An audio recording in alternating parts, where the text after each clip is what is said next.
Hi, my name is Sarah Hahn. I'm a registered veterinary technician and an adjunct professor at Des Moines Area Community College in Ankeny, Iowa. This video is meant for the benefit of my students. Of course, that being said, anyone is welcome to learn from it if you need to. Today we are going to be talking about sterile hand washing, prepping for open gloving, or getting ready to scrub in for an anesthetic event with your doctor. So a couple of quick things before we start. You will need a couple of things set out, especially if you're going straight into open gloving. One of the things is going to be a set of sterile gloves for you to put on after you have finished washing your hands. You will also need sterile huck towels or cloth towels if you are actually going on to the open gloving. For this, we will use non-sterile huck towels. So obviously our surgical sites are very, very carefully prepped. We put a lot of work into keeping them sterile, and we don't want our patients to go home with an iatrogenic infection. So for that case, we need to know how to wash hands and do it well, especially if we're assisting surgeons as veterinary technicians or veterinary assistants. So first things first, with getting ready to scrub your hands, you do need to lose all of your jewelry, especially if you are scrubbing in as a surgical technician or surgical assistant. No jewelry on your hands. That includes things like rings, bracelets, necklaces. If you have earrings you can take out, you should go ahead and remove those. If you are placing a bouffant on your head, now is the time to do that, and cover slips on your feet as well, because after you wash your hands, the whole point is to then hold them in your sterile zone, which is approximately your shoulders or your collarbones down to your belt. So this area here is going to be your sterile safety zone, if you will. So once your hands are clean and gloved, then you should not be having them leave this area unless it is to assist. So just kind of keep that stuff in mind, and we'll go straight into washing the hands. So when we're washing our hands, ideally you would want a no-touch sink of some sort, or something that is worked by a foot pedal, so you do not have to handle anything up here. The same kind of thing goes for soap. However, in this case, you can go ahead and put soap on your hands, and then once you start washing, you are not going to touch any items around, including the sides of the sink, or else you do need to start over. Anytime you break sterility, you are going to need to start over, so it's just best if you try to prevent touching things as much as possible. So when we're dealing with this, I usually like to put a good amount of hand soap or specialized surgical scrub into my hands. We do have these automatic sinks here, so those will provide the water.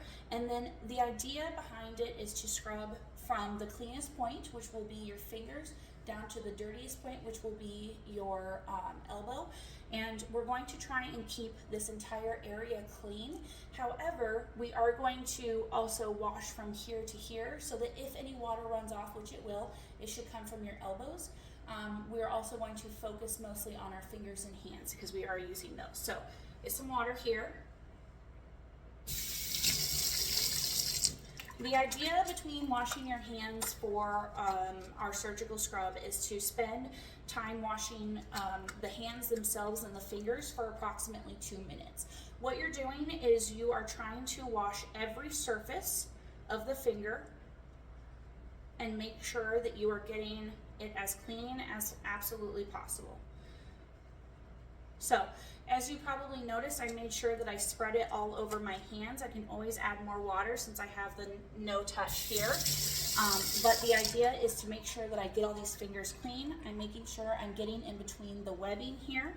And I'm also making sure that I'm getting underneath these nails, in my cuticles, into the nail beds there, and making sure that I've got that as clean as possible. Another area that people often forget is going to be this part of your hand and the webbing here between your forefinger and your thumb. So you do want to make sure that those areas get nice and clean as well.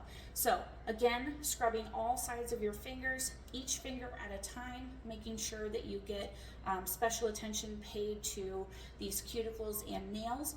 You may not think that your hands are dirty. As you saw when we started, mine were free of debris, mud, blood, things like that. But we do want to make sure that we are taking into account the fact that bacteria and viruses, especially those that can cause issues in our patients, are going to be obviously microscopic. So we are cleaning for what we can't see. So keep that kind of stuff in mind.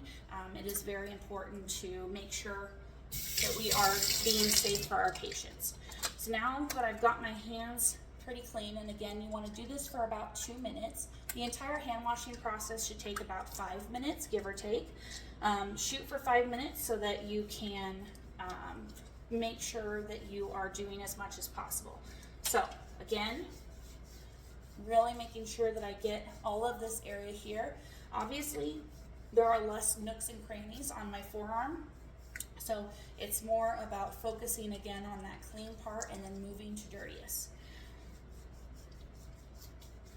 Once you have gotten that done, you're going to rinse your hands, and again, we're going to go from clean to dirtiest here. So our clean part here,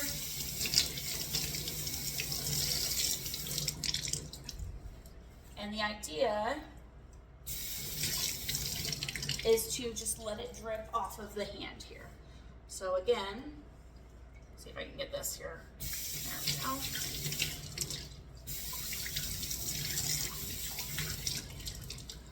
And once that has dripped right off of the elbows, we don't want to put our hands down and let it drip. We've got the cleanest here to the dirtiest on our elbows.